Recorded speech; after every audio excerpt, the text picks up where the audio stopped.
Welcome back to Honest News Network. I'd like to just share with you to give you a sense of what's going on in California. The residents say neighborhood looks like a war zone. Obviously, this did not happen overnight. But these people feel like it did, because they are reporting they went to bed in paradise and woke up in a war zone. It says Jeanette Francis was not concerned about the Thomas fire until the massive blaze reached her neighborhood in Ventura, California. At midnight, I woke up with a flashlight in my face, she told CNN affiliate. I looked out my window and there were flames that were like 100 feet all around us. Like many residents, she was caught off guard by the fire, and it has roared across Southern California for 13 days.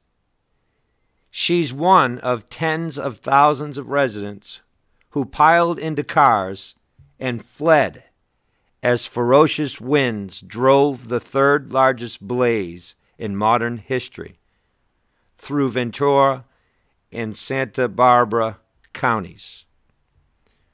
What was once a paradise was like a war zone, she said, and her apartment complex, which was destroyed by the blaze. It's the scariest thing I've ever been through in my entire life. Ventura resident Patricia Rye woke up to her son-in-law pounding on her door. She didn't get a chance to pack any valuables and fled her home of 17 years in the dead of the night. People are fleeing for their lives. They don't have time to take anything with them. I didn't have time to take anything, Rye told the affiliate, my wallet or any of my personal things. I literally left with the clothes on my back. If I had been thinking, I would have got into my car, but I wasn't thinking, so my car was there. Let me read that again. If I had been thinking, I would have gotten into my car, but I wasn't thinking, so my car wasn't there. So what they're really saying is they get into such a state where they can't even think, so they didn't even bother getting in their car. They just ran, just running for their lives aimlessly to get out of the fire, to get away from the fire. This is sad, people, I'm going to tell you.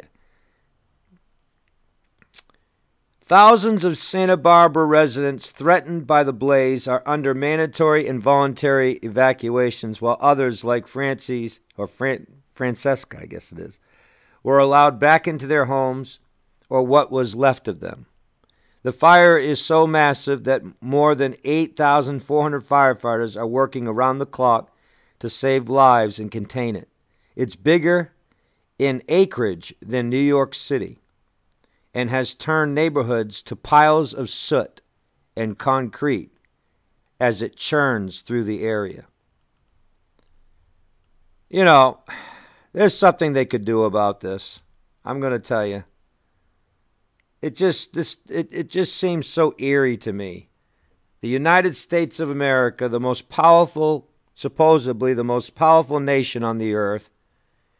You know we have more airplanes and helicopters, and I mean, last time I heard there was 30 helicopters in the air. I mean, I understand they've got to be careful too with how many, aircraft they have in a certain area at one time, because they could be bumping into each other. But it just seems to me something more could be being done here. It doesn't seem to me they're doing everything they can do. And you haven't heard a word from Donald Trump. Isn't that weird? Haven't heard a word from the President of the United States. Doesn't anybody find that strange? I mean, you don't hear no tweets. You don't hear nothing. He doesn't address the nation. He hasn't said nothing about it, except he's been willing to say they can declare a state emergency and that they will give them funding. But other than that, you've heard nothing. And obviously it's because they didn't vote for Donald Trump. How many know Donald Trump hates California? He hates the people there. They did not help him get elected, and they're doing everything they can to get him impeached. So he's not going to be helping them anytime soon. It's sad to be caught in a conundrum like that, to be caught in the middle of a situation like that where the president of the country does not have your back. So let's read a little more. Only the endangered California condors and the griffin vultures were taken to Los Angeles Zoo, according to officials. So now they're more concerned about endangered animals than they're concerned about the people. The zoo had kept most animals indoors anyways from the smoke. Oprah Winfrey, who has a home in Montecito, one of the areas under evacuation orders, tweeted about the fire Saturday. Still praying for our little town. Yeah, I wonder who she's praying to. Winds picked up this morning, creating a perfect storm of so bad for the firefighters, she said. She's got a hashtag here. It says, peace be still. Now, Oprah doesn't know anything about peace. So I wonder who she's praying to. Meanwhile, residents who had evacuated their homes in Ventura County, where the fire began, were allowed to return Saturday. They put a water screen between my house and the house next door that was burning in an attempt to save it. But they didn't think they were going to be successful. It just seems to me they're not doing all they could be doing, folks. You know, I hate to sound redundant, but I don't know. It just seems to me they could be doing a whole lot more than they're doing there. I think it's really a sad situation. Some have said, they speculate, they say they think that this is God's judgment. They actually think this is God's judgment. And I don't think altogether this is God's judgment. I mean, I'm sure this is God turning California over to their own devices. But I think in a lot of ways that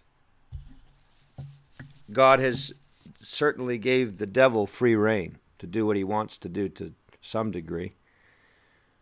But in all of this, I think God's still holding this thing at bay to some degree. Because it would be much worse if the devil had full control. So you can be thankful for that. It could be much worse than it is. So anyway, I just wanted to read that article to you. Good night, everyone.